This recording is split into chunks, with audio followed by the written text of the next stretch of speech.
àlàáfíà ni lágbára Ọlọ́run ire lójú gbogbo wa máa rí o. Èmi Toyin ọmọ yín tó ti dé lórí program mi lórí Ojútólé TV. Èmi ọmọ olókè àgbègbè Ìjẹ̀bú Igbó ọmọ tàǹgìrà wa sọ. Èmi ọmọ orí mọlúsì mo tún ti dé o. A fẹ́ sọ̀rọ̀ lórí ìbálòpọ̀ nínú oyún. Nǹkan ká notice pé àìmọye àwọn aláboyún tí wọ́n máa ń sá fún okó tó bá ti lóyún. Ẹ jọ̀ọ́ torí Ọlọ́run ẹ má sá fún okó ẹ̀yin aláboyún wa because oore tí àtọ̀ ń ṣe fún ẹ̀yin àti ọmọ tó wà ní yín kò ṣe kékeré rárá. Tí oyún yín bá ti pé oṣù mẹ́ta ẹ máa dóko lọ bó ṣe wọ̀n yín. Oyún ò lè bàjẹ́ mọ́ after 3 months. So ẹ̀yin aláboyún wa ẹ má sá fún okó wọn because àìmọye àwọn ọkùnrin tẹ́ ń pe opportunity pé ìyàwó wọn lóyún lọ́ máa lọ fi lọ síta lọ́ máa lọ máa fi ṣe ṣìnà.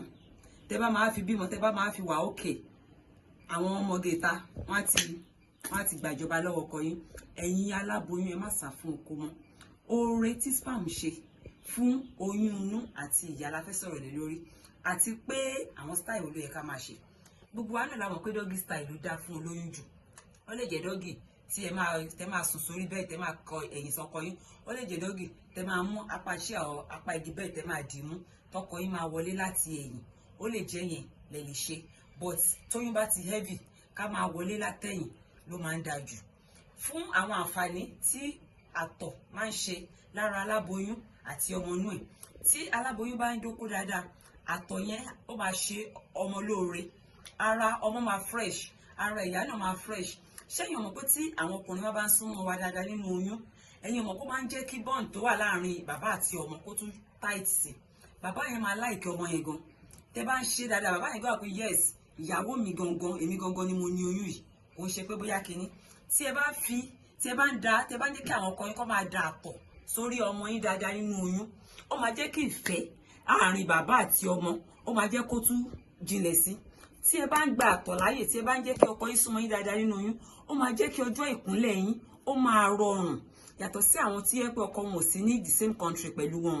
Bọ̀yìn tí ọkọ yín wà pẹ̀lú tẹjọ́ ń sùn tẹjọ́ ń jí lóòótọ́ ká má parọ́ kò easy o. Tí ẹlòmíì bá lóyún ó máa kanra kò ní lè fẹ́ súnmọ́ ọkùnrin but tí ẹ bá ń jẹ́ kí lè máa ṣẹlẹ̀ tẹ́ bá ń jẹ́ kí ọkọ yín máa súnmọ́ yín dáadáa ó máa jẹ́ kí ọjọ́ ìkúnlẹ̀ yín ó máa jẹ́ kí ó rọrùn. Ẹ̀yin ìyá wa tí ẹ bá lóyún ẹ má máa sá fún okó mọ́. Ẹ dóko nínú oyún. Oore kékeré ló kọ́ ni okó ń ṣe torí pé kí ni ó máa jẹ́ kí ìfẹ́ àárín bàbá àti oyún inú ó máa tún jẹ́ kó deep dáadáa and àwọn ọkùnrin wa gan wọn ò ní lè lọ síta. Bí àwọn kan tiẹ̀ ṣe máa ń sọ ní àwọn ọkùnrin wọ́n ní pé omi kan máa ń sẹ̀ lójú òbò aláboyún. Nípa omi yẹn nípa máa ń jẹ́ kí ìbálòpọ̀ gan dùn. Nípa omi yẹn máa ṣe ṣeré sójú pé òbò aláboyún ó yàtọ̀ sí òbò ẹni tí kò ní oyún.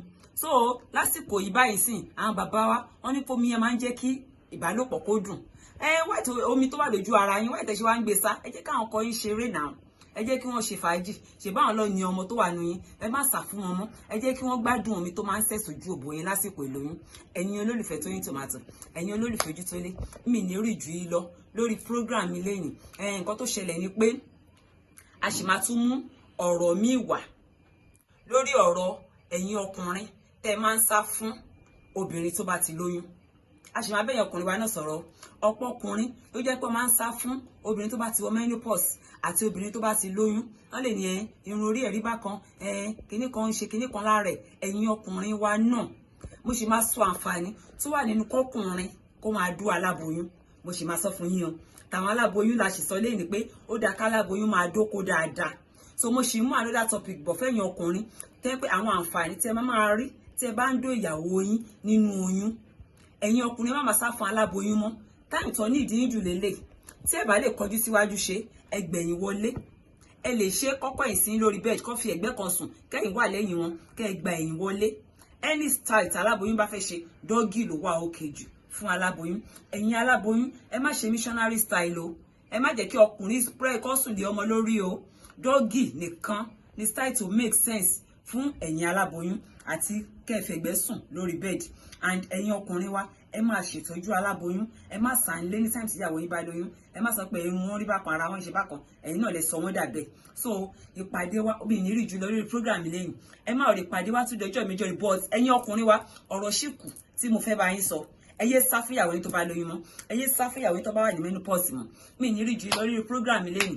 Ẹ̀yin olólùfẹ́ Toyin Tomato phone number mi kò yàtọ̀ 08035 792122. ẹ̀yin olólùfẹ́ Ojútólé, ìpàdé wa dọjọ́ mi ọjọ́ ó dàbọ̀. Hey, thanks for watching this video. Subscribe on our YouTube channel. Subscription is free. You can call us on 0080597807 for your event coverage. Thanks.